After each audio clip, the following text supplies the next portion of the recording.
Good morning friends. आज से हम लोग एक अलग सीरीज शुरू कर रहे हैं, डाउट सॉल्विंग सीरीज। आपको जो भी डाउट है पढ़ते टाइम, अगर आपको कॉस्टिंग एफएम से रिलेटेड कोई डाउट आता है, मैंने 2 टेलीग्राम चैनल है।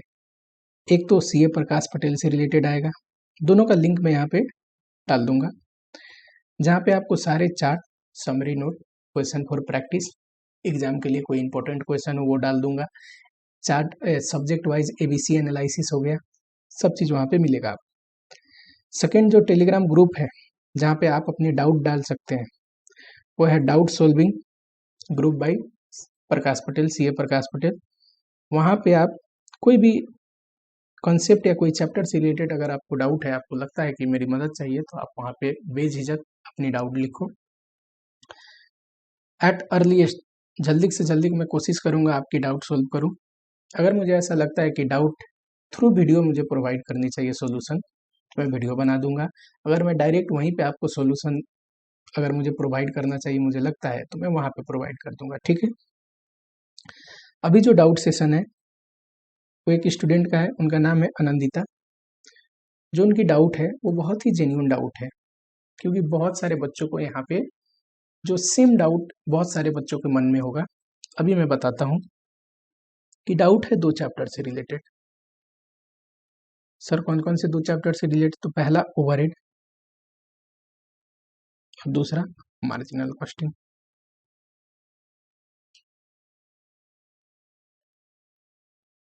टेलीग्राम चैनल पे ओवरहेड और मार्जिनल कॉस्टिंग दोनों की समरी नोट्स और दोनों की क्वेश्चन फॉर प्रैक्टिस बुक, जिसमें सारे आईसीआई के क्वेश्चन, टेस्ट योर नॉलेज के भी question, illustration plus test your knowledge, past year के 6 अटेम्प्ट के आए हुए क्वेश्चन, प्लस आरटीपी और पुराने सिलेबस के जो पास्ट ईयर के पिछले 10 ईयर्स के जो यूनिक क्वेश्चन है, सब वहाँ पे मैंने दिया हुआ है क्वेश्चन फॉर प्रैक्टिस में, ठीक। समरी नोट्स वगैरह भी मैंने प्रोवाइड किया हुआ है। इन दोनों की रिवीजन लेक्चर भी मैंने डाल दिया है यूट्यूब पे। अगर आपको पूरी चैप्टर रिवाइज करना है, जैसे ओवरहेड को देखो 1.5 डेढ़ घंटे के अंदर मैंने 5-6 क्वेश्चन पे आपको क्लियरिटी बैठाते हुए रिवाइज कराया है। वैसे ही मार्जिनल का 1-1.25 घंटे के अंदर होगा, और वहाँ पे हमने बहुत सारे क्वेश्चन भी देखे हैं, ठीक। डाउट क्या है? तो डाउट है कि सर ओवरहेड चैप्टर बहुत बड़ा है, बिग, हाउ टू कंप्लीट, क्या पढ़े, कैसे समराइज करे कि आसानी तरीके से हो जाए, ये चैप्टर बहुत बड़ा लगता है। सेकेंड उनका डाउट है कि मार्जिनल कॉस्टिंग थोड़ा डिफिकल्ट लगता है। मार्जिनल कॉस्टिंग अगर आपको डिफिकल्ट लगता है, मार्जिनल कॉस्टिंग अगर आपको डिफिकल्ट लगता है, तो यहाँ पे क्या होता है कि बहुत सारे बच्चों के साथ कि मार्जिनल कॉस्टिंग में उनको याद होता है कि फॉर्मूला उनको याद है, बट जब वो क्वेश्चन पे अप्लाई करने का समय आया तो उनको क्लिक नहीं करता कि कौन से कंसेप्ट का फॉर्मूला यहाँ पे अप्लाई करना है, कि मार्जिनल कॉस्टिंग में बहुत सारे फॉर्मूले हैं, है कि नहीं। तो ये दोनों चीज देखने से पहले थोड़ा सा मैं एक चार्ट पे लेके आता हूँ आपको। इस चार्ट को हम लोग डिस्कस करेंगे एक अलग वीडियो में। ये क्या है? ABC analysis chart, chapter wise कौन से चैप्टर का कौन सा क्वेश्चन किस अटेम्प्ट में आया हुआ है, ठीक। मतलब हर एक चैप्टर का कितने कितने मार्क्स का हर एक अटेम्प्ट में क्वेश्चन आया है, और इंस्टीट्यूट के कौन सा क्वेश्चन था वो। चलो मार्जिनल में देखते हैं। 6 अटेम्प्ट हुआ है न्यू सिलेबस में, पूरे 6 के 6 अटेम्प्ट में मार्जिनल से क्वेश्चन आया हुआ है। 5 मार्क्स से लेके 15 मार्क्स तक आया हुआ है, कभी 10 मार्क्स, कभी 2-2 क्वेश्चन की मार्जिनल का बड़ा भी, मार्जिनल कॉन्सेप्ट पे बड़ा क्वेश्चन भी आया है, मार्जिनल के छोटे मोटे फॉर्मूला वाले कॉन्सेप्ट पे छोटा क्वेश्चन भी। 5 मार्क्स का तो मिनिमम आता ही आता है कि नहीं। और सिंस हर एक अटेम्प्ट में आया है तो इंपॉर्टेंट चैप्टर है, छोड़ नहीं सकते। दूसरा ओवरहेड, ओवरहेड देखो ये भी हर एक अटेम्प्ट में आया है, 10 marks 10 marks 10 marks, 5 marks 10 marks. सिर्फ पहले अटेम्प्ट में ओवरहेड से चैप्टर नहीं आया था, नहीं तो ऑलमोस्ट सब अटेम्प्ट में अब ओवरहेड से आता है। तो ये भी इंपॉर्टेंट चैप्टर है। ये वेटेड एवरेज मार्क्स है, आता वैसे 10 मार्क्स का है, वेटेड एवरेज करने पे सिंस एक अटेम्प्ट का, इस अटेम्प्ट का भी वेटेड एवरेज लिया है, इसलिए 7.5 बता रहा है, नहीं तो 10 मार्क्स का आता है। तो 20 मार्क्स के चैप्टर है, 100 नंबर के पेपर में से 20 मार्क्स का चैप्टर है, 20 20 मार्क्स के वेटेज रखता है। ठीक, चलो अब जरा हम यहाँ पे आते हैं। ओवरहेड को मैं लेता हूँ पहले। देखो, एग्जामिनेशन के लिए दोनों चीज़ इंपॉर्टेंट है। एक, तो आपको कंसेप्ट पता है, आप प्रैक्टिस कर रहे हो, स्पीड बढ़ा रहे हो। दूसरा, 1 डे बिफोर एग्जामिनेशन आपको पढ़ने के लिए एक समराइज कंसेप्ट, कि एक आपके दिमाग में समरी पता है कि इस चैप्टर से 3 चीज़ आने, इस चैप्टर से 2 चीज़ आने हैं, वही वही चीज़ पे आप ज़्यादातर देख के प्रैक्टिस करके गए हो और वही चीज़ से आनी है। तो एक समरी व्यू आपको पता होना बहुत ज़रूरी है। पहले मैं ओवरहेड को लेता हूँ। ओवरहेड में देखो, सिर्फ 3 पॉइंट पे क्वेश्चन आएगा। अगर प्रैक्टिकल क्वेश्चन आया तो एक तो सर अंडर ओवर रिकवरी, दूसरा of overhead, second one is machine overhead, and third one is primary and secondary distribution.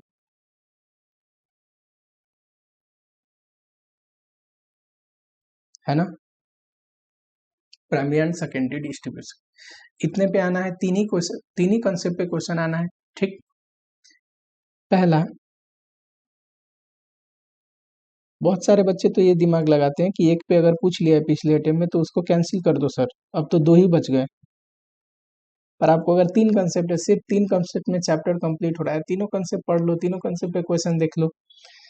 मैं समरी यहाँ बना देता हूँ, इतना समराइज नोट्स बना के देखते हैं कि एकदम शॉर्ट समरी में पूरी चैप्टर को देखना हो तो कैसे होगा। पहला उठाते हैं अंडर ओवर रिकवरी का ट्रीटमेंट। अंडर ओवर रिकवरी का treatment, under over recovery of overhead का ट्रीटमेंट। स्टेप नंबर 1 आपको याद रखना है। क्या स्टेप नंबर 1 में करना है? तो सर स्टेप नंबर 1 में रिकवर्ड ओवरहेड निकालना है। अब ओवरहेड को पूरा फुल फॉर्म में लिखना, रिकवरी रेट से एक्चुअल मशीन आवर को इंटू कर दो तो रिकवर्ड आ जाएगा। सब दिया होगा, recovery rate budgeted overhead divide by budgeted machine our. अगर डिटेल में पढ़ना हो रिकवरी रेट, देखो उस 1.5 घंटे की वीडियो में हाफ एन आवर तो मैंने क्वेश्चन ही टिक कराया होगा, 1 घंटे में मैंने पूरी ओवरहेड पढ़ाई थी। ठीक, कंसेप्ट के साथ अच्छे से, तो वहाँ पे थोड़ा डिटेल में आप वीडियो देख सकते हो। यहाँ पे मैं स्टेप और समरी बना देता हूँ कि आपको करना कैसे है उस चीज को। इसमें लेस कर दोगे एक्चुअल ओवरहेड, एक्चुअल ओवरहेड, अगर एक्चुअल ओवरहेड लेस कर दोगे तो जो भी आएगा इसको बोलते हैं अंडर या ओवर रिकवरी, अंडर या ओवर रिकवरी। करेक्ट। देखो एक्चुअल ओवरहेड में कुछ नहीं लेने हैं, कि जो भी टोटल दिया होगा उसमें से कुछ घटाने हैं, लेस करने हैं। कौन सा चीज लेस करना है? तो नॉट रिलेटेड टू प्रोडक्शन, वो खर्चे जो प्रोडक्शन से रिलेटेड नहीं थे इस साल के। कौन कौन से खर्चे, ये मैंने वहां पे पढ़ाते वक्त भी लिख के बताया है। समरी जो बुक देखोगे वहां पे भी लिखा हुआ है ये चीज। कौन कौन से खर्चे? सर कोर्ट के ऑर्डर की वजह से कोई कंपनसेशन का पे करना पड़ा, प्रायर पीरियड की कोई खर्चा है, अब्सोल्यूट आइटम राइट अप किया है वो कोई खर्चा है, स्ट्राइक या लॉकआउट की वजह से सेटलमेंट करनी पड़ी इम्प्लॉय से, वहां कुछ पेमेंट करनी पड़ी। ये सब करंट ईयर प्रोडक्शन से रिलेटेड ओवरहेड नहीं है, वो घटा दोगे। तब जो बचेगा वो एक्चुअल ओवरहेड लेना है। स्टेप नंबर 1 बस इतना है। स्टेप नंबर 2, देखो इसके 3 ट्रीटमेंट होते हैं। पहले ट्रीटमेंट में सीधा कॉस्टिंग पीएल में ट्रांसफर कर दो, दूसरा ट्रीटमेंट कैरी फॉरवर्ड करो सस्पेंस अकाउंट क्रिएट करके, ये तीनों मैंने वहां बताया था। थर्ड ट्रीटमेंट जिसपे प्रैक्टिकल क्वेश्चन पूछेगा वो है सप्लीमेंट्री रेट लगाने को, सप्लीमेंट्री रेट। वो दोनों तो बस एक एक लाइन के कंसेप्ट थे, सप्लीमेंट्री रेट वाला प्रैक्टिकल क्वेश्चन पूछेगा। सप्लीमेंट्री रेट कैसे निकलेगा? तो इसका 2 हिस्सा करो।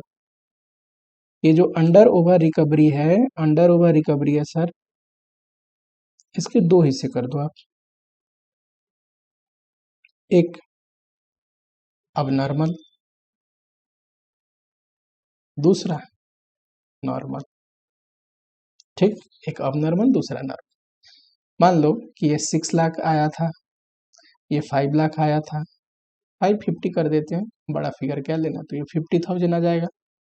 क्वेश्चन में दिया होगा कि अब नॉर्मल पोर्शन कितना है, उसको अलग कर लेना है। मान लो 1/5 दिया है, अब नॉर्मल पोर्शन क्या बोल के देगा? मैंने वहां पढ़ाते वक्त बताया था कि क्वेश्चन में नीचे दिया होगा कि सर कि ये जो टोटल अंडर ओवर रिकवरी है कुछ मैनेजमेंट की पॉलिसी डिफॉल्ट की वजह से, प्लानिंग डिफॉल्ट की वजह से है, या एक्सीडेंट या फायर की वजह से है वो अलग कर लेना है। 50,000 का 1/5 करोगे कितना आएगा? 10,000। ये कहाँ जाएगा? तो ये तो कॉस्टिंग पीएल में सीधा ट्रांसफर हो जाता है। दूसरा बैलेंस, नॉर्मल क्या होगा? बैलेंस।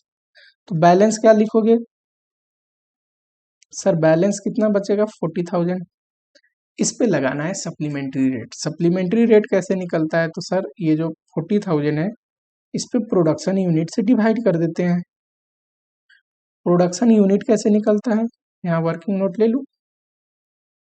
प्रोडक्शन यूनिट कैसे निकलता है? तो सर सेल्स यूनिट में क्लोजिंग स्टॉक जोड़ देगा तो प्रोडक्शन आ जाएगा।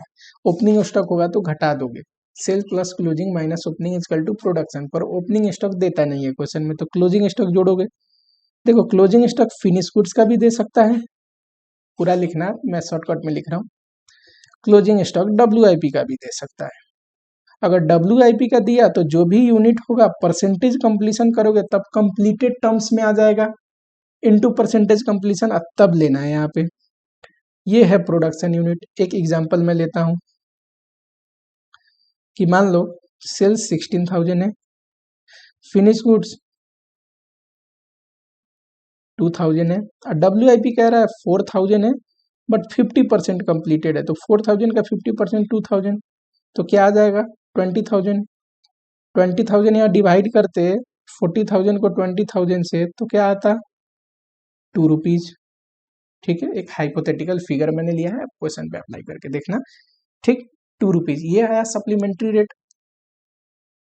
सेकेंड स्टेप में आपको करना है, सेकेंड स्टेप में इसको डिवाइड कर देना है 2 हिस्सों में। थर्ड स्टेप में सर सप्लीमेंट्री रेट निकालना है। स्टेप 3 में प्रोडक्शन वर्किंग नोट करके सप्लीमेंट्री रेट निकालना है। स्टेप 4 लास्ट स्टेप है क्वेश्चन का, सिंपल है। पर्टिकुलर्स जो भी ये आया 40,000 को बस 40,000 को बस ये जो 40,000 खर्चे हैं इन हिस्सों में बांटना है। पर्टिकुलर्स एक तो सेल्स था, एक क्लोजिंग स्टॉक था फिनिश गुड्स का, दूसरा क्या था? क्लोजिंग स्टॉक था WIP का। यूनिट लिख लोगे। सेल्स 16,000 थे, ये 2,000 था, ये भी 2,000 आया था ना इक्विवेलेंट प्रोडक्शन। रुपीज बताओ 16,000 है और रेट क्या आया है? तो सर रेट आया है 2 रुपीज, तो इंटू 2 करोगे तो ये 32,000 आ जाएगा। वैसे 2,000 इंटू 2 4,000 और ये भी आ जाएगा 4,000। बस बन गया छोटा सा कंसेप्ट। एक और चीज पूछ सकता है मैक्सिमम की जर्नल एंट्री पास करो। ये जो 50,000 था इसकी ट्रीटमेंट तो आपने कर दिया, पर जर्नल एंट्री पास करके बताओ। देखो अंडर रिकवरी रिमार्क में लिखते हैं, रिमार्क अगर अंडर रिकवरी था 50,000 तो ऐड होगा इन सब में। ये जो 32,000 आया है, मीटर दिया क्या मैंने? सॉरी यहाँ पे नीचे है ना, मैं सोच रहा हूँ गायब कैसे हो गया फिगर। रिमार्क यहाँ लिख लो। अगर अंडर रिकवरी है तो ये ऐड होते हैं। 32,000 कहाँ ऐड होगा? सेल्स यूनिट में। सेल्स यूनिट यानी कॉस्ट ऑफ सेल में या कॉस्ट ऑफ गुड्स सोल्ड जो भी बोलो। 4,000 है फिनिश गुड्स, ये तो पड़ा है ना अपने पास, फिनिश गुड्स के कॉस्ट में, फिनिश गुड्स के कॉस्ट में ऐड हो जाएगा 4,000, ये WIP के कॉस्ट में। अगर ओवर रिकवरी है तो यही लेस होता है, लेस होता है। ये अगर ओवर रिकवरी होता 50,000, ओवर रिकवरी, यहाँ तो अंडर रिकवरी है, मान लो ये कम होता, सर यहाँ तो ओवर रिकवरी है, यहाँ तो ओवर रिकवरी है, रिकवर्ड जाता है। अगर ओवर रिकवरी है तो लेस करेंगे, क्यों? ओवर रिकवरी गेन है ना, कॉस्ट को रिड्यूस कर देगा। 32,000 कॉस्ट ऑफ गुड्स सोल्ड में लेस करते, ये 4,000 इसके कॉस्ट में लेस करते, ये इसके कॉस्ट में लेस करते, और जर्नल क्या पास कर देते? जर्नल सिंपल जर्नल एंट्री एक याद रखो, जर्नल को भी डिवाइड कर लेते हैं। अगर अंडर रिकवरी है तो कॉस्ट में ऐड होता है ना, ऐड कैसे होगा? डेबिट करने से ऐड होगा। Cost of sale debit, finish goods control account debit, shortcut में लिख रहा हूँ, कंट्रोल अकाउंट ऐड करने की जरूरत है, कॉस्ट अकाउंटिंग सिस्टम में आप सीखते हो ना। WIP control account debit. कुछ देखो ये तो 40,000 का था ना हिस्सा, 40,000 को हमने बांटा है ना, 10,000 कॉस्टिंग PL में भी तो गया है 10,000, तो कॉस्टिंग PL ये भी डेबिट टू फैक्ट्री ओवरहेड या ओवरहेड। वैसे ही ओवर रिकवरी होता तो जर्नल एंट्री जस्ट रिवर्स करते, ओवरहेड को डेबिट करते, to cost of sale, to finish goods, to WIP, to costing PL. हमारे केस में ओवर रिकवरी था ये 32,000, 4,000, 4,000, 10,000, टोटल 50,000। सिंपल जर्नल एंट्री, याद रहेगा 4 स्टेप। पहले स्टेप में अंडर ओवर निकालो, दूसरे स्टेप में बांट लो, कुछ पोर्शन कॉस्टिंग पीएल में सीधा चला जाएगा, कुछ पोर्शन पे सप्लीमेंट्री रेट निकालना है। तीसरे स्टेप में प्रोडक्शन यूनिट निकालो, production unit sale plus closing stock, finish goods, WIP दोनों का। कई बार बताओ यहाँ पे कंफ्यूजन के लिए बोल सकता है प्रोडक्शन जो हुआ है फिनिश गुड्स का वो 22,000 हुआ है, अब फिनिश गुड्स सेल हुआ है 18,000। अब बताओ सेल में तो 18,000 लोगे, क्लोजिंग स्टॉक में कितना लोगे फिनिश गुड्स का? तो सर क्लोजिंग स्टॉक कितना बचा होगा? प्रोडक्शन अगर 22,000 हुआ है, सेल्स अगर हो गया है 18,000, तो 4,000 क्लोजिंग स्टॉक बचा है फिनिश गुड्स का, 4,000 लेते। क्वेश्चन को थोड़ा सा घुमा सकता है बस। चलो ये कंसेप्ट क्लियर हुआ,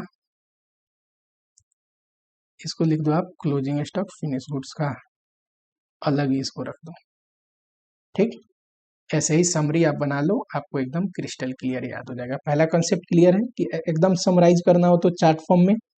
सेकेंड लेते हैं machine hour rate. Machine hour rate कैसे निकलता है sir? Total machine hour head ऊपर ले लो, अब मशीन आवर नीचे ले लो। इसके लिए दो चीज चाहिए ना, ओवरहेड मशीन आवर। ओवरहेड अगर पर एनम पूरी साल का ले रहे हो तो मशीन आवर भी पर एनम लेना, ओवरहेड अगर पर मंथ ले रहे हो तो मशीन आवर भी पर मंथ लेना। दो स्टेप में क्वेश्चन, पहले स्टेप में ये निकालेंगे, इरेजर यूज हो गया टोटल। पहले स्टेप में ये निकालेंगे, दूसरे स्टेप में ये निकालेंगे। सर पहले स्टेप में क्या निकालेंगे? तो पहले स्टेप में टोटल ओवरहेड निकालेंगे। बताओ टोटल ओवरहेड के दो हिस्से, कुछ फिक्स ओवरहेड होते हैं जो फिक्स होते हैं, कुछ वेरिएबल जो ऑपरेशन होगा, मशीन चलेगा तो लगेगा, ठीक। तो इसके दो हिस्से, ए फिक्स्ड, सर फिक्स्ड को स्टैंडिंग भी बोलते हैं, स्टैंडिंग चार्जेस। सेकेंड है वेरिएबल,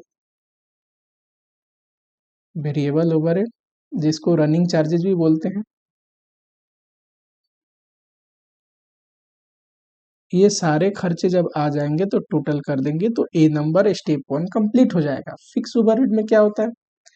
डिप्रिसिएशन मशीन का, कोई इंश्योरेंस है वो, अगर रेंट पे है तो रेंट, सैलरी ऑपरेटर की जो सैलरी है जो मशीन को चलाता है वो। कभी बोल सकता है जनरल ओवरहेड या एलोकेटेड ओवरहेड, कि कोई ऐसे खर्चे हैं जो दिया हुआ है 50,000, कह रहा है इस मशीन के लिए सिर्फ 1/5 एलोकेट कर रहे हैं तो 1/5 खर्चा लेना है। एलोकेटेड या जनरल एक्सपेंस मतलब इन कॉमन खर्चा है, इस डिपार्टमेंट पे या ये मशीन पे इतना बांटना है, ठीक। वैसे ही रनिंग के क्या एग्जाम्पल होंगे? तो sir fuel, consumable, energy, power लिख लो, पावर या फिर इलेक्ट्रिसिटी। इलेक्ट्रिसिटी पर यूनिट आता है। इलेक्ट्रिसिटी में एक छोटा कंसेप्ट है, अभी देखते हैं। सारे खर्चे ले लोगे तो आ जाएगा यहाँ पे टोटल ओवरहेड। खर्चे पर एनम भी ले सकते हो पूरी साल की। डिप्रिसिएशन कैसे निकलता है? छोटा मोटा चीज है, वहां पे मैंने पढ़ाया है कि कॉस्ट में से सेल्वेज वैल्यू घटा के डिवाइड बाई लाइफ कर दोगे डिप्रिसिएशन। इंश्योरेंस जनरली कॉस्ट का सर्टेन परसेंटेज देता है, 1% 2% लगा दोगे। रेंट दिया ही होगा, पर मंथ दिया, इंटू कर दोगे, आ जाएगा। सैलरी दिया ही होगा, पर मंथ देगा, इंटू कर दोगे 12 से, आ जाएगा एनुअल बेसिस पे, ठीक। छोटे मोटे चीज है ये। आ जाओ यहाँ पे जो स्टेप 2 है, यहाँ पे मिस्टेक होने के चांसेस हो सकते हैं, आप यहाँ ध्यान देना। स्टेप 2 क्या है sir? Machine hour rate. Machine hour rate के लिए निकालना क्या है हमें? स्टेप 2 है मशीन आवर, मशीन आवर। ये थोड़ा ध्यान दे के सुनो, ठीक। यहाँ पे अगर मिस्टेक नहीं किया ना, इस फॉर्मूले में मशीन आवर निकालने के लिए ओवरहेड बच्चा अच्छा ही निकाला होता है, मिस्टेक नहीं होता। जो दिक्कत होती है वो मशीन आवर में। मशीन आवर को ध्यान देके देखना। टोटल आवर्स ले लोगे, कैसे निकलेगा? तो सर जो भी क्वेश्चन में बोलेगा जितना दिन हम काम करते हैं, पर डे कितना आवर, पर डे कितना घंटा काम करते हैं इंटू कर देंगे, टोटल आवर्स आ जाएगा। लेस करोगे, पहला नॉर्मल आइडल टाइम,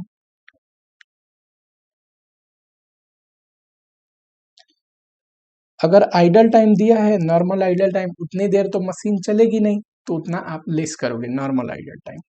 अब नॉर्मल नहीं, अब नॉर्मल नहीं, अगर मशीन अब नॉर्मल रीजन से बंद हो गया, जैसे बोलेगा नॉर्मल अब नॉर्मल, जनरली आपको नॉर्मल आइडल टाइम देने वाला है, तो अब नॉर्मल नहीं, जैसे power failure, raw material shortage, ये सब रीजन नहीं, नॉर्मल आइडल टाइम। दूसरा क्या आप लेस करोगे, तो दूसरा लेस करोगे आप रिपेयर एंड मेंटेनेंस का टाइम, रिपेयर एंड मेंटेनेंस, ठीक, यहाँ पे लिख लोगे। थर्ड, उसके बाद यहाँ कॉन्सेप्ट आता है एक सेटअप, सेटअप का। सेटअप कब लेस करना है, जब अनप्रोडक्टिव हो।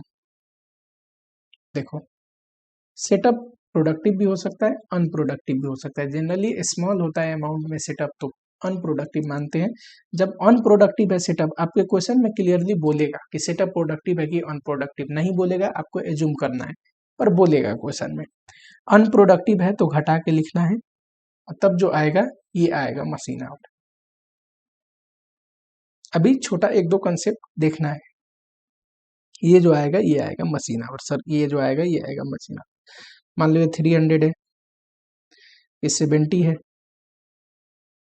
ये 30 है, तो ये 200 आएगा, और 200 मान लो ये 20 है सेटअप टाइम, तो ये आ जाएगा 180। कभी कभी क्वेश्चन में बोल सकता है कि एक बार सेटअप को प्रोडक्टिव मान के, एक बार अनप्रोडक्टिव मान के बताइए। प्रोडक्टिव मानोगे सेटअप, तो ये इससे डिवाइड करोगे मशीन आवर रेट निकालने के लिए। अनप्रोडक्टिव मानोगे तो 180 से डिवाइड करोगे। पहला पहला नोट, ये कभी कभी दोनों चीज से पूछ सकता है, ठीक, नोट ना लिखो, ये तो छोटा मोटा चीज।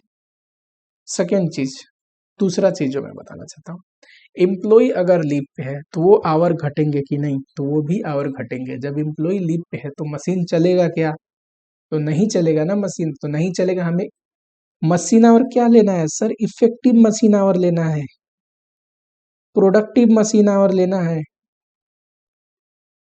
एक्चुअल इफेक्टिव मशीन आवर लेना है। एक्चुअल लिखने की भी जरूरत नहीं, इफेक्टिव का मतलब ही होता है। चाहे एम्प्लॉय विथ पे लीव पे हो या विदाउट पे लीव पे हो, इससे फर्क नहीं पड़ता। एम्प्लॉय अगर लीव पे है तो मशीन आवर में से वो समय यहाँ पे ऊपर घटेगा, ठीक। अगर अब नॉर्मल रीजन से एम्प्लॉय लीव पे है, फैक्ट्री बंद है, लॉकआउट है या स्ट्राइक है, तब नहीं घटेगा। नॉर्मल अगर लीव पे है तो घटेगा, ठीक। Confusion clear. मैं जो बताना चाहता हूँ अगला, इलेक्ट्रिसिटी का पॉइंट है जो आपको मिस्टेक करवा सकता है मशीन आवर में। इलेक्ट्रिसिटी जब देता है तो इलेक्ट्रिसिटी देखो, पर आवर कितना यूनिट लगेगा वो देगा, और कितना यूनिट का क्या रेट है वो देगा। तो आपको कैसे लिखना है, आवर्स में यूनिट लिख दोगे, यूनिट पर आवर, तो टोटल यूनिट निकल जाएगा, और उसमें रेट पर यूनिट इंटू कर दोगे जो दिया है, तो टोटल कॉस्ट निकल जाएगा इलेक्ट्रिसिटी का। क्यों निकालना है सर, ये रहा ना, इलेक्ट्रिसिटी का भी तो खर्चा डालना है, ठीक, इलेक्ट्रिसिटी का भी तो खर्चा डालना है। अब देखो आवर क्या लेना है, ये इंपॉर्टेंट है कि सर यहाँ पे तो बहुत सारे आवर है, यहाँ पे तो बहुत सारे आवर है, आवर क्या लेना है।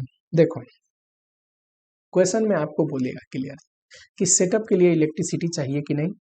जिस भी चीज के लिए इलेक्ट्रिसिटी नहीं चाहिए हो तो घटा के लोगे।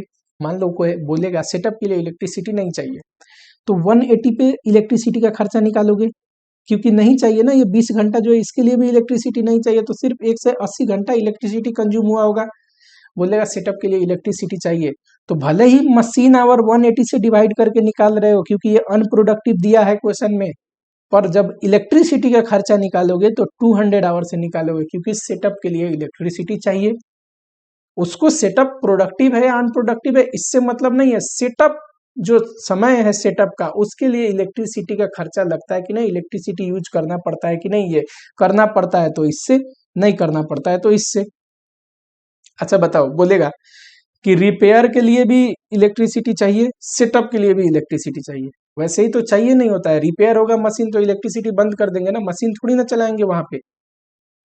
पर बाई चांस बोलता तो सिर्फ 300 में से ये 70 घटाते एंड 230 पे आप निकालते, है कि नहीं। बस आपको ध्यान देना है कि इलेक्ट्रिसिटी चाहिए कि नहीं, बोलेगा सेटअप के लिए इलेक्ट्रिसिटी चाहिए तो 200 पे इलेक्ट्रिसिटी का खर्चा, नहीं चाहिए तो 180 पे। ठीक है, 2 स्टेप में ये भी बनेगा। पहले में टोटल ओवरहेड निकालोगे, दूसरे में मशीन आवर, मशीन आवर में छोटे छोटे कंसेप्ट है सेटअप का, दूसरा एम्प्लॉय ऑन लीव, ये तो बहुत छोटा मोटा बात है। जो इंपॉर्टेंट था इलेक्ट्रिसिटी वाला, कि इलेक्ट्रिसिटी कौन से आवर पे निकलेगा। कभी कभी बोल सकता है कि एक बार प्रोडक्टिव मान के एक बार अनप्रोडक्टिव, तो टोटल मशीन आवर को एक बार 200 से डिवाइड करना, बोलना कि इफ सेटअप इज प्रोडक्टिव, एक बार 180 से if setup is not productive. देखो हमने ऊपर क्या पढ़ा था कि सर 3 टॉपिक पे क्वेश्चन आ सकते हैं। 3 टॉपिक पे, पहला topic under over recovery complete हुआ, दूसरा टॉपिक मशीन आवर अगर समरी बनाने को बोला जाए तो सर कंप्लीट हुआ, मशीन आवर की समरी अगर कोई बनाने को बोला जाए तो ये भी कंप्लीट हुआ, है कि नहीं। थर्ड जो टॉपिक जिस पे क्वेश्चन आ सकता है वो है primary and secondary distribution.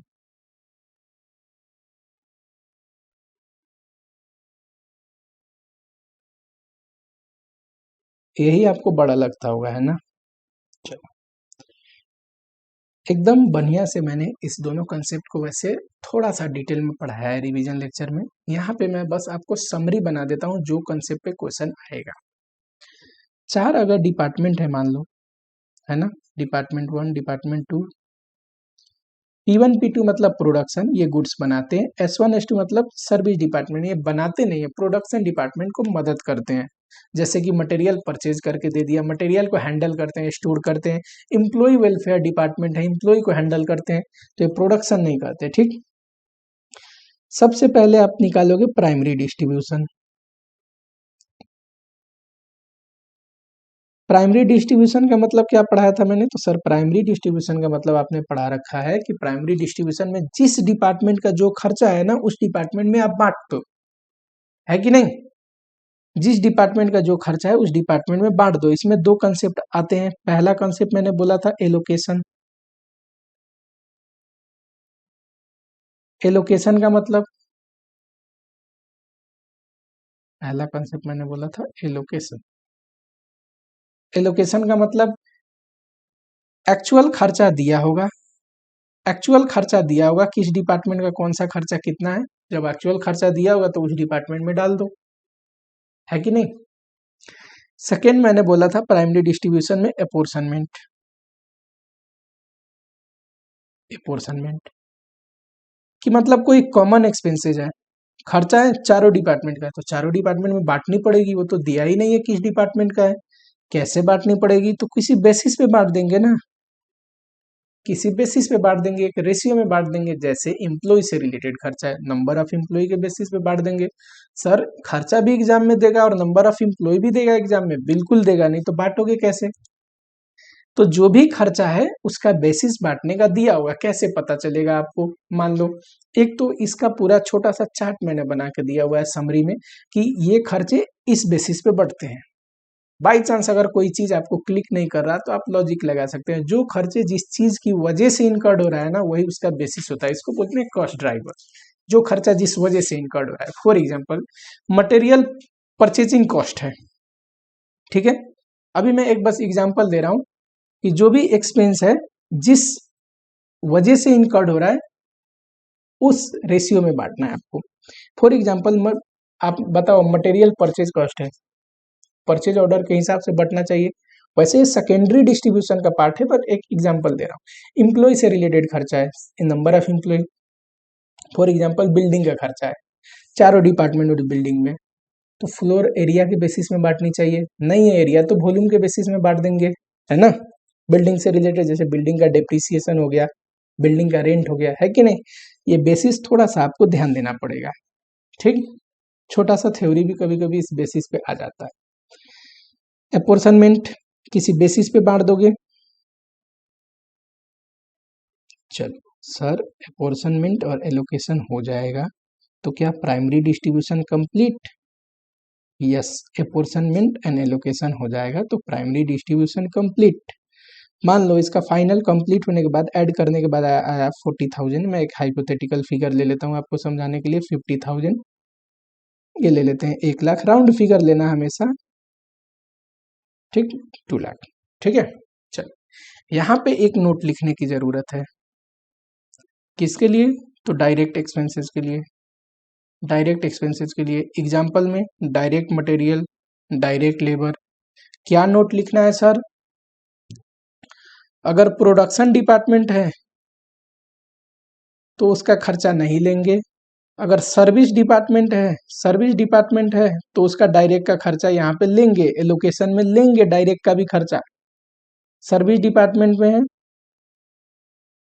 Symbol से बनिया है, मैं लिख देता हूँ, टेक इन प्राइमरी डिस्ट्रीब्यूशन।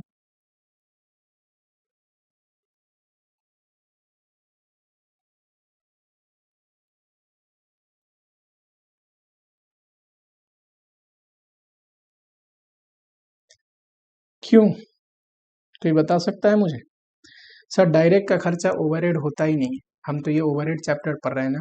फिर सर डायरेक्ट का अगर दिया हो तो सर्विस डिपार्टमेंट वाला क्यों लिख रहे हो आप? सर्विस डिपार्टमेंट में देखो, सेकेंडरी डिस्ट्रीब्यूशन अभी पढ़ेंगे ना 2 सेकेंड बाद, तो सेकेंडरी डिस्ट्रीब्यूशन में मैं पढ़ाता हूँ कि सर्विस डिपार्टमेंट का जो है खर्चा प्रोडक्शन डिपार्टमेंट में बढ़ता है सेकेंडरी डिस्ट्रीब्यूशन में। अब जब सर्विस का खर्चा प्रोडक्शन पे ही फाइनल में बटना है तो सर्विस के लिए होगा वो डायरेक्ट खर्चा, पर प्रोडक्शन के लिए तो इनडायरेक्ट खर्चा हो गया। तो इसलिए डायरेक्ट एक्सपेंडिचर प्रोडक्शन का नहीं लेंगे यहाँ पे, पर सर्विस का लेंगे, प्रोडक्शन का नहीं लेंगे। अगर कोई डायरेक्ट खर्चा दिया है, बाई चांस डायरेक्ट मटेरियल दिया है, इसका नहीं लेंगे, नथिंग, बिकॉज ये डायरेक्ट खर्चा है। पर इसमें ले लेंगे 10,000, 5,000 जो भी दिया हो। समझ में आया? ठीक है, चलो अब यहाँ पे आते हैं सेकेंडरी डिस्ट्रीब्यूशन पे। ये नोट्स आप थोड़ा सा, मैं इसको मिटो देता हूँ, आप लिख लेना, क्योंकि मुझे इसी के नीचे सीक्वेंस में टेबल बनाना है। अब यहाँ पे आते हैं बी नंबर में सेकेंडरी डिस्ट्रीब्यूशन। सेकेंडरी डिस्ट्रीब्यूशन में क्या होता है, ये जो दो सर्विस डिपार्टमेंट है ना, S1 S2, मान लो S1 क्या है सर? पर्सनल डिपार्टमेंट है, एम्प्लॉय मैनेज करता है, एम्प्लॉय से रिलेटेड, तो इसका खर्चा 1,00,000।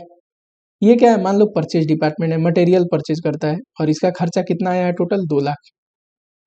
अब ये जो खर्चे हैं ना, खर्चे, ये सेकेंडरी डिस्ट्रीब्यूशन में यही 2 डिपार्टमेंट में वापस से बांटना है, प्रोडक्शन डिपार्टमेंट में, इसी को बोलते हैं सेकेंडरी डिस्ट्रीब्यूशन। लेकिन इसके 3 मेथड है। डायरेक्ट डिस्ट्रीब्यूशन की सीधा ही बांट दो, मान लो ये पर्सनल डिपार्टमेंट है, नंबर ऑफ एम्प्लॉय के बेसिस पे, सब परचेज डिपार्टमेंट है, परचेज ऑर्डर के बेसिस पे, इसको बोलते हैं डायरेक्ट डिस्ट्रीब्यूशन। इस पे भी क्वेश्चन आ सकता है। दूसरा होता है step down, most serving to least serving, कि मान लो ऐसा दिया है P1 P2, वैसे देखो मैं आपको बता देता हूँ, ये तो आप रिवीजन लेक्चर में भी देख सकते हो, जिस पे क्वेश्चन पूछता है उसी को देखते हैं।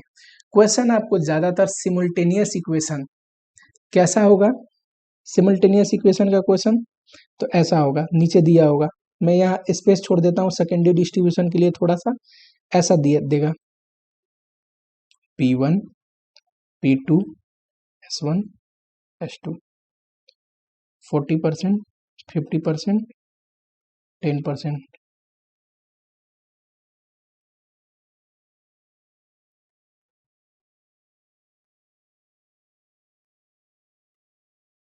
इसको बोलते हैं, देखो S1 किसको सर्विस दे रहा है? S2 को।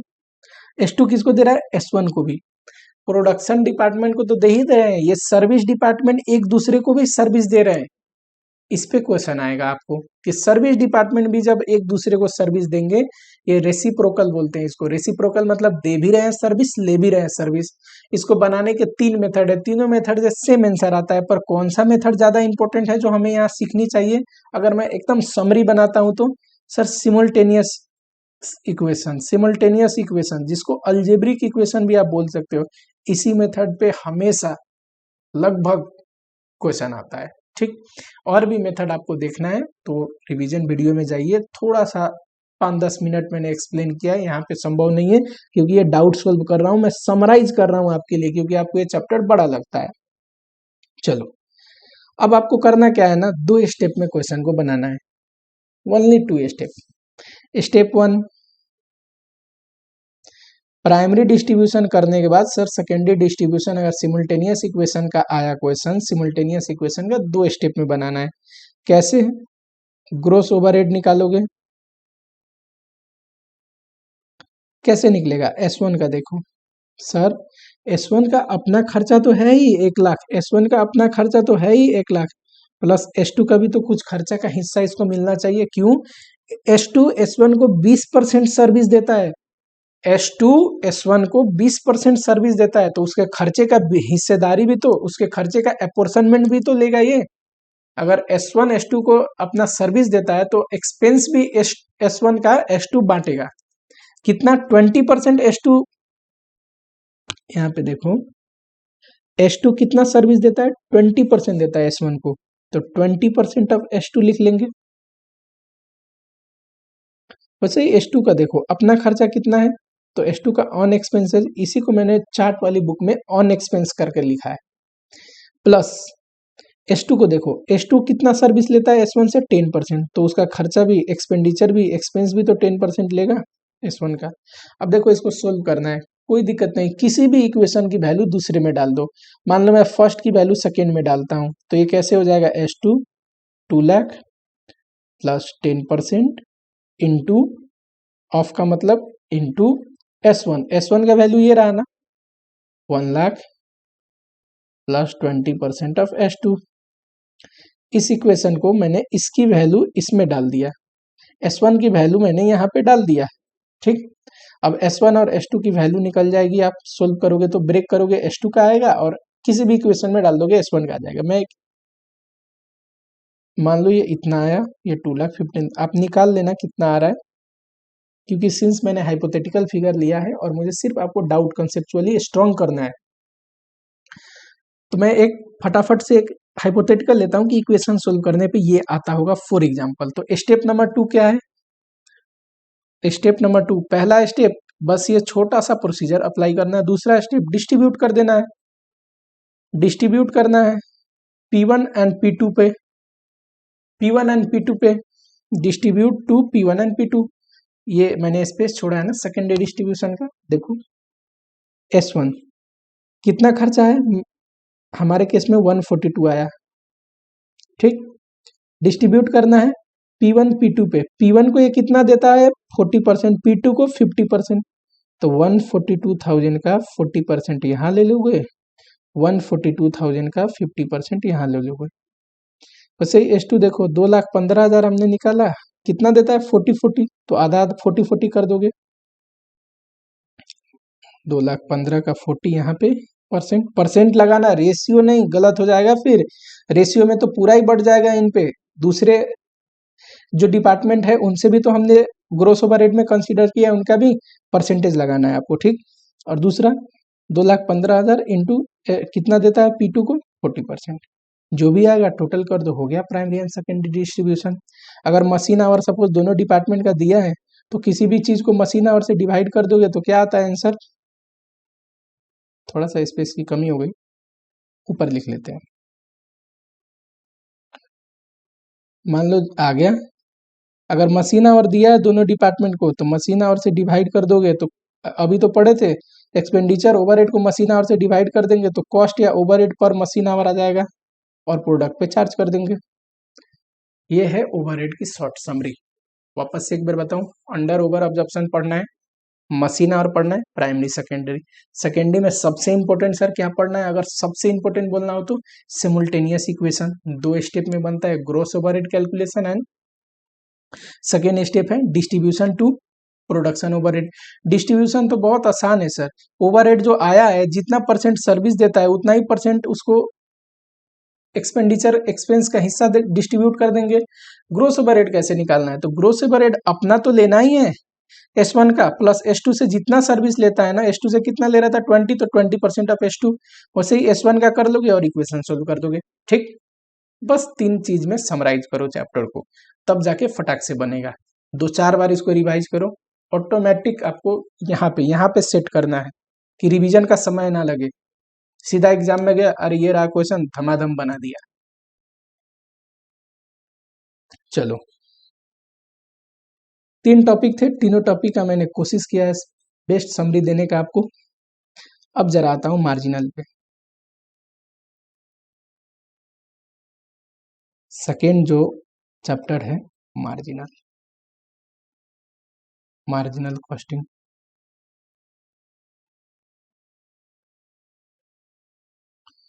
मार्जिनल कॉस्टिंग में एक ही थ्योरी क्वेश्चन बनता है, मैंने बताया था, मार्जिनल एंड ऑब्जर्वेशन का डिफरेंस। बहुत ही अच्छे और डिटेल तरीका से मैंने वीडियो में पढ़ाया हुआ है रिवीजन लेक्चर में। 5 पॉइंट है, 5-7 मिनट में वो वीडियो देख लोगे शुरू का, जिसमें वो डिफरेंस है, तो उतना थ्योरी भी कंप्लीट। प्लस प्रैक्टिकल के लिए मैंने क्या बताया है आपको, यहाँ पे अब समराइज करते हैं उसको। सर प्रैक्टिकल के लिए हमने 3 टॉपिक में इसको भी बांटा था। पहला कॉस्ट इन डिफरेंस, यहाँ पे मैंने लिखा था। शटडाउन यहाँ पे मैंने लिखा था, शटडाउन पॉइंट। यहाँ पे मैंने लिखा था वेरियस कॉन्सेप्ट। ठीक है, इसको भी कोशिश करते हैं एकदम समराइज करते हैं कि आपको एक रोड मैप मिल जाए कि हाँ इतना ही है ये चैप्टर। और तब मैं थोड़ी सी ट्रिक बताने की कोशिश करूंगा कि आपसे क्वेश्चन क्यों नहीं ब्रेक हो पा रहा। ठीक है, आपको क्यों डिफिकल्ट लग रहा है, क्योंकि क्वेश्चन बनेगा तो डिफिकल्ट लगेगा ही नहीं। कॉस्ट इन डिफरेंस का तो छोटा सा फॉर्मूला था, change in fix cost divide by change in variable cost. Negative में मत लेना, अगर वेरिएबल कॉस्ट में चेंज निगेटिव में आता भी है तो आप पॉजिटिव फिगर लेना, और जो भी यूनिट आए उसको बोलते हैं कॉस्ट इन डिफरेंस। ठीक, थोड़ी सी डिटेल में पढ़ना है, आप वीडियो लेक्चर को रेफर कर सकते हो। मैंने बताया था बाई चांस क्वेश्चन में पूछे कि आपका production suppose cost in difference 50 आया और प्रोडक्शन 60 है, तो कौन सा मेथड फॉलो करना चाहिए। तो मैं बोला था सर कॉस्ट इन डिफरेंस से ज़्यादा अगर प्रोड्यूस कर रहे तो जिसमें वेरिएबल कॉस्ट कम हो, कॉस्ट इन डिफरेंस से कम प्रोड्यूस कर रहे तो जिसमें फिक्स कॉस्ट कम हो, यही पढ़ाया था। ठीक है, शॉर्ट समरी में इतना याद रखो। शटडाउन पॉइंट, शटडाउन पॉइंट का हमने पढ़ा था एवॉइडेबल फिक्स कॉस्ट। एवॉइडेबल मतलब बंद करने की वजह से कितना फिक्स कॉस्ट रिड्यूस हो जाएगा। क्वेश्चन में देगा, मान लो टोटल फिक्स कॉस्ट था 80,000, बोल रहा है कि शटडाउन कर दिया तो it will reduce and comes to 30,000, कि 30,000 आ जाएगा। कितने से घट गया, 50, वही तो है एवॉइडेबल। बोलेगा कि बंद करने की वजह से it will reduce by 20,000, by का मतलब उतने से घट रहा है ना, वो है avoidable, divide by contribution per unit. तो ये यूनिट में आंसर आ जाएगा। मैंने बोला था जहां भी कंट्रीब्यूशन है वहां पीवी रेशियो भी यूज कर सकते हैं, तो आंसर रुपीज में आ जाएगा। शटडाउन पॉइंट यूनिट में लेने के लिए contribution per unit generally unit में ही निकाल दो आप, रुपीज में लाने के लिए पीवी रेशियो से डिवाइड कर दोगे तो शटडाउन पॉइंट रुपीज में आ जाएगा। अगर आपकी प्रोडक्शन शटडाउन पॉइंट से ज्यादा है तो आप ओपन करोगे, कंटिन्यू करोगे, चलाओगे। अगर आपकी प्रोडक्शन शटडाउन पॉइंट से कम है तो आप शट डाउन कर दो। सीजनल बिजनेस ऐसे ही शट डाउन करे कि कंटिन्यू करे ऑफ सीजन में, ऐसे ही डिसाइड करते हैं। यहाँ पे आ जाओ, थोड़ी सी डिटेल में पढ़ना हो तो मैं यहाँ देखो एकदम शॉर्ट समरी वे में पढ़ा रहा हूँ कि आपकी समराइज हो जाए कंसेप्ट। वेरियस कंसेप्ट पे आओ। वेरियस कंसेप्ट में हमने क्या पढ़ा था सर, एक तो पीवी रेशियो पढ़ा था, है ना, पीवी रेशियो। थोड़ा समरी वे में मैं बता देता हूँ कि आपको आसान हो जाए, फिर मैं थोड़ी सी टेक्निक ट्रिक की बात करूंगा। बीईपी पढ़ा था, and margin of safety, and margin of safety. Sir एक कैश बीईपी भी कुछ पढ़ा था। अगर खराब क्वेश्चन आया तो कभी कंपोजिट बीईपी भी आ सकता है, छोटा सा ही कंसेप्ट है, आपको डरने की जरूरत नहीं। रिवर्स कैलकुलेशन, रिवर्स कैलकुलेशन में मैंने बोला था 2 चीज याद रखना है आपको। पहला, प्रॉफिट की अमाउंट दिया हो, प्रॉफिट अमाउंट गिवन। दूसरा, profit as a percentage of sales दिया हो, कि प्रॉफिट का अमाउंट नहीं दिया है, बोला है 10% है सेल्स का, 20% है सेल्स का। अगला कंसेप्ट है लास्ट, कि variable cost and fix cost निकालने को पूछ सकता है, जो कि इस बार पूछा भी था शायद नवंबर 20 के क्वेश्चन में। जनवरी नहीं, नवंबर 20 के क्वेश्चन में छोटा सा क्वेश्चन जब 5 मार्क्स का आया था तो पहला यही पूछा था। फर्स्ट उसकी रिक्वायरमेंट थी वेरिएबल कॉस्ट। बताइए कि 2 लेवल पे कॉस्ट भी दिया हो और 2 लेवल पे क्वांटिटी भी दिया हो तो क्या करें। थोड़ा सा पहले समरी में फॉर्मूला देखते हैं। पहला है पीवी रेशियो। पीवी रेशियो क्या बताता है सर? तो पीवी रेशियो बताता है कि सेल्स का कितना परसेंट कंट्रीब्यूशन है। निकालने की सिंपल तरीका, अगर यही पता करना है कि सेल्स का कितना परसेंट कंट्रीब्यूशन है तो contribution divide by sales into 100। Sir अगर total contribution total sale into 100 कर सकते हैं तो पर यूनिट भी तो ले सकते हैं, सेम ही आंसर आना चाहिए ना। Per unit contribution divide by sale price per unit, एक यूनिट का इनटू 100। थर्ड क्या है? तो sir change in profit divide by change in sale into 100। 2 साल का प्रॉफिट दिया हो, मान लो 2013 2014 दिया है, प्रॉफिट दिया है 50,000 80,000, सेल्स दिया है 4 लाख एंड इसमें सेल्स आप लिख लो 6 लाख। ऐसे ही क्वेश्चन देता है 2 साल का डेटा। इसके लिए चेंज इन प्रॉफिट, अब दिस माइनस दिस कर रहे हो तो डिवाइड में change in sale this minus this करोगे, है कि नहीं। Change in profit divide by change in sale, उल्टा भी घटा सकते हैं, कोई फर्क नहीं पड़ता। ऊपर भी माइनस में साइन आएगा, नीचे भी माइनस कट जाएगा, ऑटोमेटिक आंसर प्लस में आएगा। ठीक। पीबी रेशियो देखो, इससे इस फॉर्मूले से कि PB ratio sir contribution divide by sales होता है इनटू 100 होता है। यही फॉर्मूला मैंने लिखा है ना यहाँ पे, पीबी रेशियो के पहला formula contribution divide by sales into 100। बताओ फटाफट। तो यानी कि क्रॉस मल्टीप्लाई करोगे तो कंट्रीब्यूशन निकलेगा कि नहीं। पीवी रेशियो में अगर क्रॉस मल्टीप्लाई करके सेल्स करोगे तो कंट्रीब्यूशन निकलेगा, है कि नहीं। तो ये थोड़ा सा आपको क्रॉस मल्टीप्लाई करके याद रखना है कि सर इस फार्मूले में ये था, यानी कि अगर कंट्रीब्यूशन निकालना हो, पीवी रेशियो दिया हो, सेल में फटाक से इंटू कर दूंगा। वैसे ही सेकेंड फार्मूला को अगर ब्रेक करोगे, क्रॉस मल्टीप्लाई करोगे, सेकेंड फार्मूला में क्या है, PV ratio is equal to contribution per unit divide by sale price into 100, है ना। इस फार्मूला को क्रॉस मल्टीप्लाई करोगे तो आपको पता चलेगा कंट्रीब्यूशन पर यूनिट निकालना हो तो सर पीवी रेशियो को सेल प्राइस से इंटू कर दो, है कि नहीं। क्रॉस मल्टीप्लाई आपको याद रखना है कि फार्मूला ऐसा है ऐसे, यानी कि अगर पीवी रेशियो दिया हो तो कंट्रीब्यूशन निकल सकता है, सेल वैल्यू में इंटू करोगे तो टोटल कंट्रीब्यूशन निकल जाएगा, सेल प्राइस में इंटू करोगे तो पर यूनिट कंट्रीब्यूशन निकल जाएगा। दूसरा कंसेप्ट उठाते हैं, BEP and margin of safety. Total sale के 2 हिस्से होते हैं। एक होता है कि इतना सेल मान लो बीईपी है तो उससे एक्स्ट्रा वाला सेल होता है, उसको बोलते हैं मार्जिन ऑफ सेफ्टी। ठीक, ये टोटल सेल है। बीपी ऐसा लेवल ऑफ सेल है जहां पे आप no profit no loss situation में खड़े हैं, जहां पे यानी कि चलो मार्जिनल में एक और चीज लिख लो, ऊपर ही लिख लो कि मार्जिनल में स्टेटमेंट कैसे बनाते हैं, स्टेटमेंट ऑफ प्रॉफिटेबिलिटी।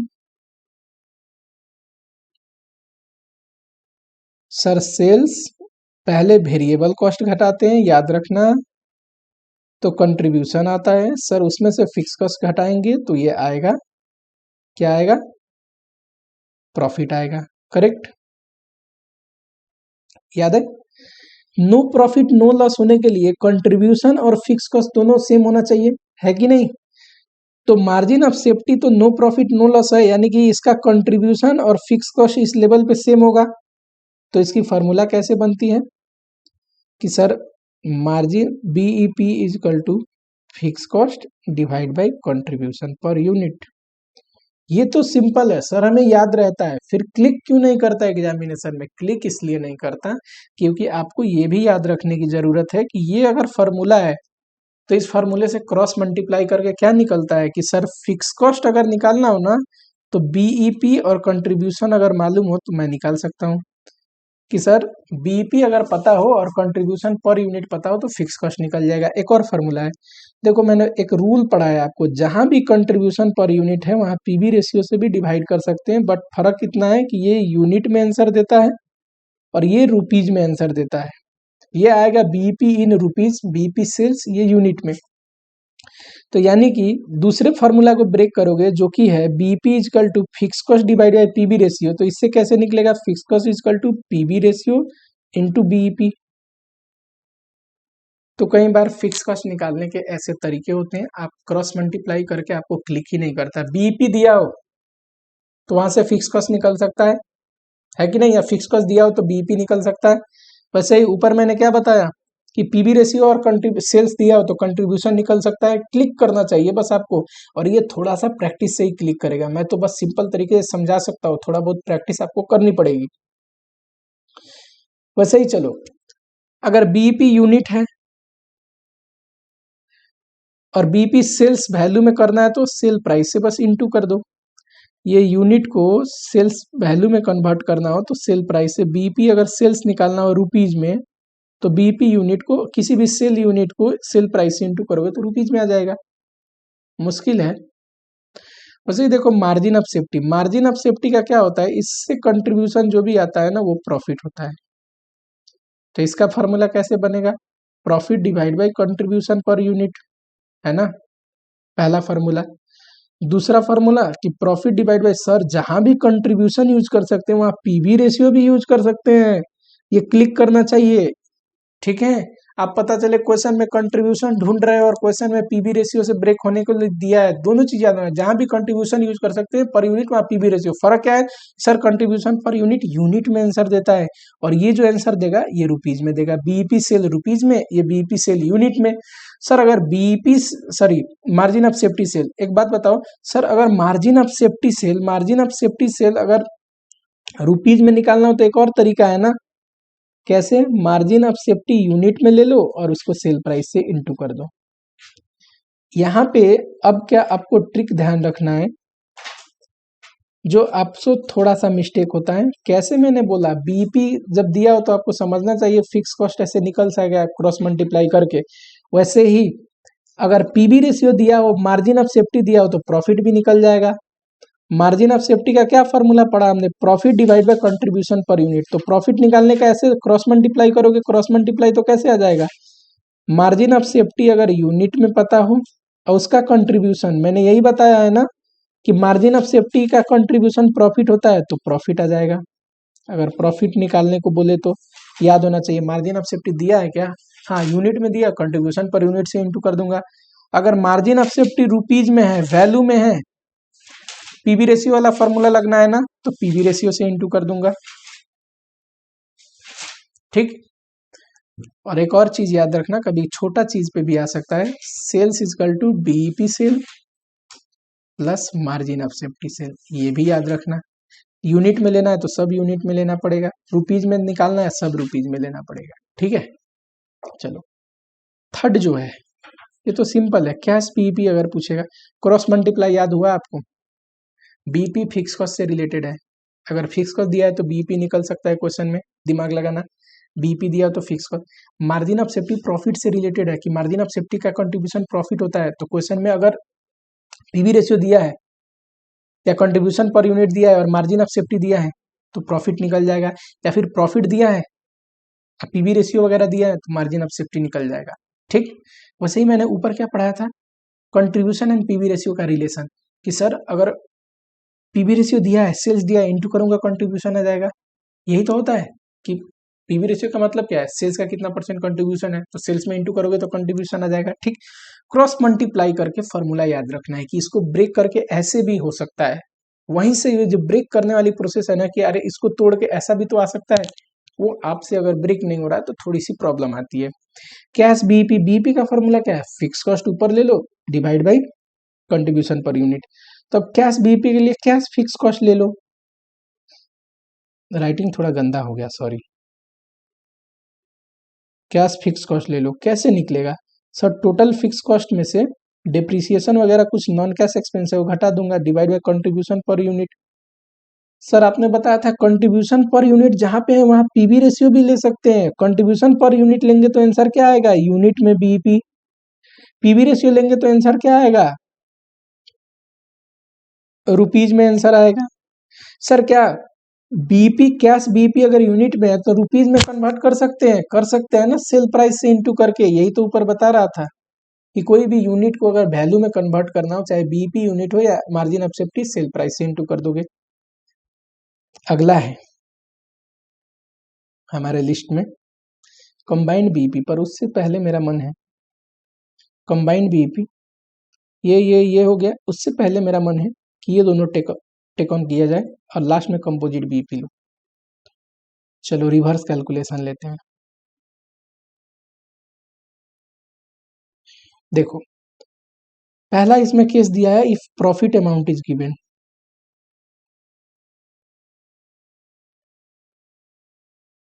कैसे पूछेगा क्वेश्चन कि लेवल ऑफ सेल बताइए, रिवर्स कैलकुलेशन किस चीज का, सेल्स का। Find the level of sale if required profit is 3 lakh. तो वैसे केस में सेल्स कैसे निकलता है, तो सेल्स फिक्स कॉस्ट में अगर प्रॉफिट जोड़ दूंगा, कौन सा प्रॉफिट अभी दिया है ना, डिजायर प्रॉफिट, गिवन प्रॉफिट, मैं इसको डिजायर प्रॉफिट भी लिख सकता हूँ क्या, हाँ लिख सकता हूँ।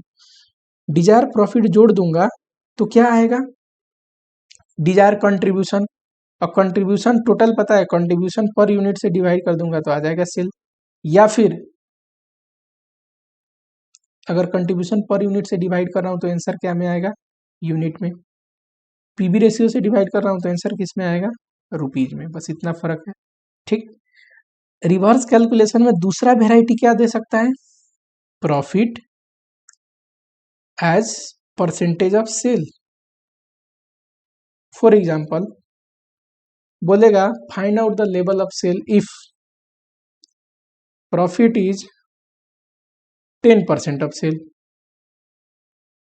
बताओ, एक तो सेल्स भी पता नहीं है, उसमें प्रॉफिट भी पता नहीं है, इसमें तो प्रॉफिट का अमाउंट दिया था ना, प्रॉफिट अमाउंट गिवन, पर अब प्रॉफिट को बोल रहा है सेल का समथिंग परसेंटेज है। तब आपको क्या लगाना है, ये फॉर्मूला लगाना है, contribution minus fix cost equal to profit. ठीक है, मैं यहाँ पे सेल्स क्या लेट कर लूंगा, एक्स। कंट्रीब्यूशन पर यूनिट अगर मान लो, कंट्रीब्यूशन पर यूनिट अगर दिया हुआ है 5x, ठीक है, सॉरी 5, तो टोटल कंट्रीब्यूशन कितना आ जाएगा, एक यूनिट का 5 है, टोटल सेल इतना है, तो टोटल कंट्रीब्यूशन क्या आ जाएगा, 5 into x, 5x minus fix cost आपके क्वेश्चन में दिया होगा, मान लेते हैं 1 लाख, मान लेते हैं फिक्स कॉस्ट।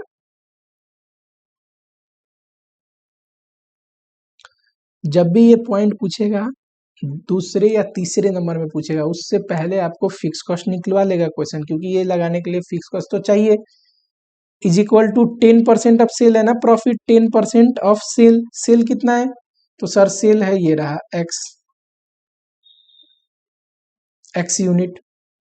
सेल प्राइस भी दिया होगा पक्का क्वेश्चन में, मान लेते हैं 10 रुपीज है, देना ही पड़ेगा सेल प्राइस, आपको लेवल ऑफ सेल पूछ रहा है। ठीक, तो सेल प्राइस 10 रुपीज है, total sale quantity quantity quantity x है, तो 10x हो गया कि नहीं। अब इस इक्वेशन में डाल के आपको एक्स का वैल्यू आएगा कि नहीं, आ जाएगा।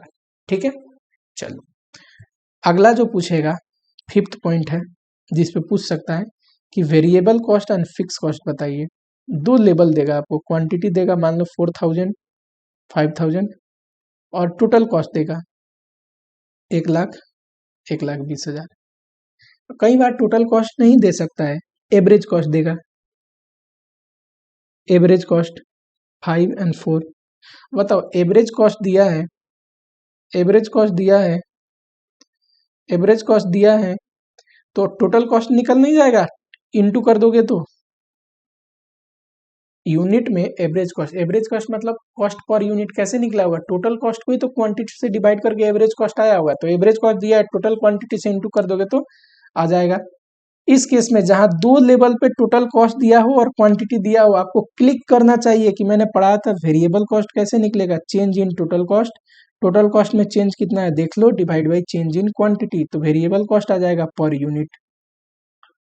अच्छा वेरिएबल कॉस्ट आ जाएगा तो फिक्स कॉस्ट कैसे निकलेगा, टोटल कॉस्ट में से सर वेरिएबल कॉस्ट घटा देंगे एट एनी लेवल, किसी भी एक लेवल पे टोटल कॉस्ट में से वेरिएबल कॉस्ट घटा देंगे। मान लो ये लेवल मानते हैं तो टोटल कॉस्ट कितना है, वेरिएबल कॉस्ट कितना है, जो भी आए यहाँ पे कितना आएगा,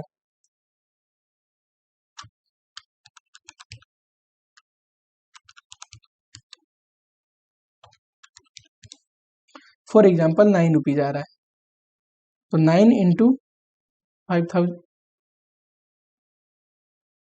कुछ गड़बड़ हो गया है यहाँ पे,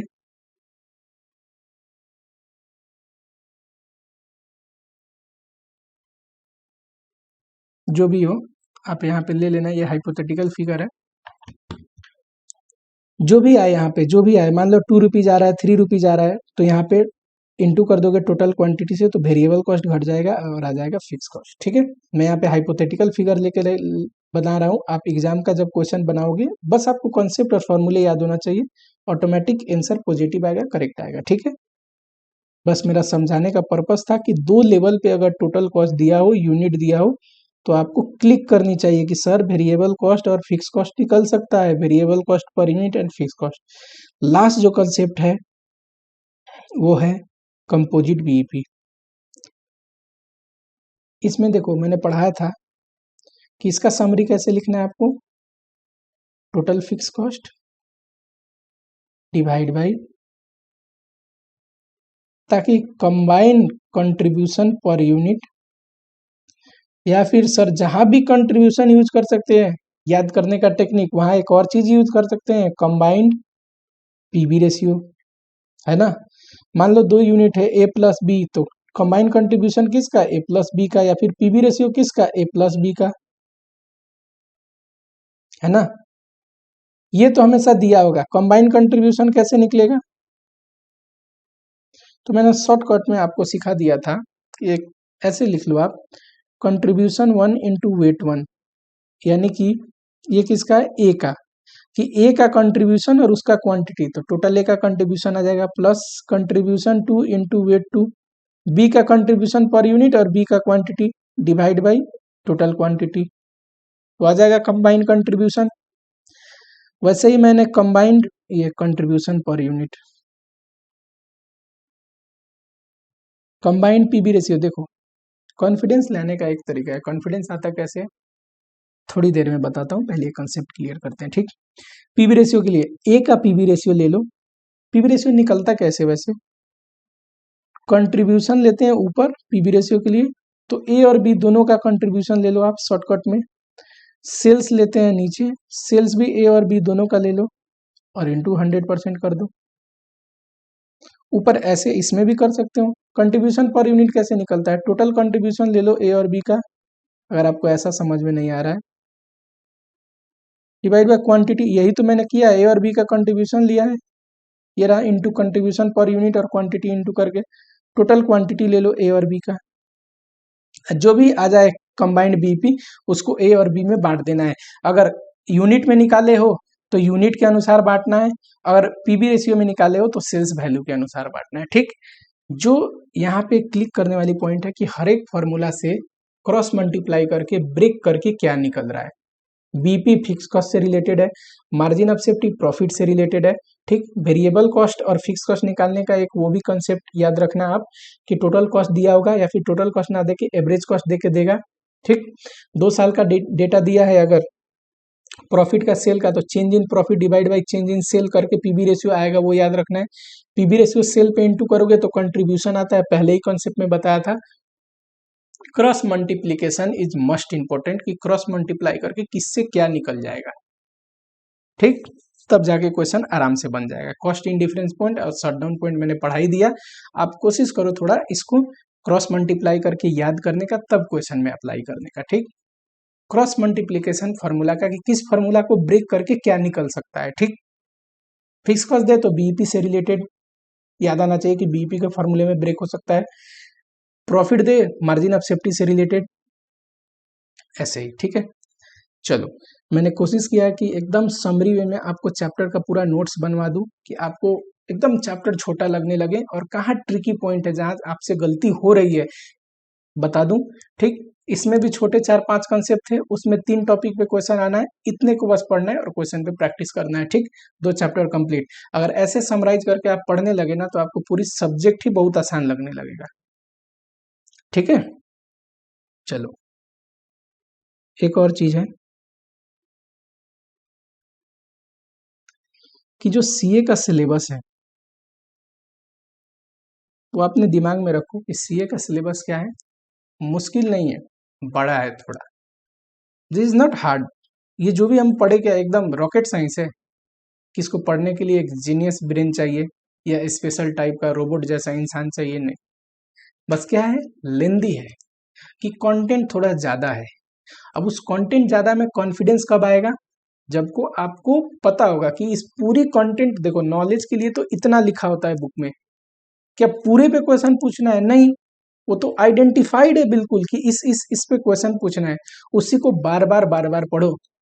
बुक्स अगर नॉलेज के लिए पढ़ने हैं, नॉलेज के लिए पढ़ने हैं तो इंसान के बहुत सारे बुक्स पढ़ने चाहिए, 10 बुक्स पढ़ लो एक एक बार। पर अगर आपको एग्जाम में लिखने के लिए पढ़ना है कि आपकी हाथ फास्ट हो, फटाफट याद आए, तो एक बुक को पढ़ो 10 बार, ठीक है। टेस्ट सीरीज, जब ये पूरा रिवीजन लेक्चर कंप्लीट हो जाए, एग्जाम थोड़ा पास में आएगा तो आपको टेस्ट सीरीज देना है। जब आप टेस्ट सीरीज दोगे तो उससे थोड़ा स्पीड बढ़ेगा और आपको कॉन्फिडेंस भी आएगा, ठीक है। ऐसे ही मैं डाउट सीरीज में डाउट क्लियर करता रहूंगा, ठीक है। आपको जो भी डाउट है बस आपको अपनी डाउट टेलीग्राम ग्रुप पे शेयर करना है, ठीक।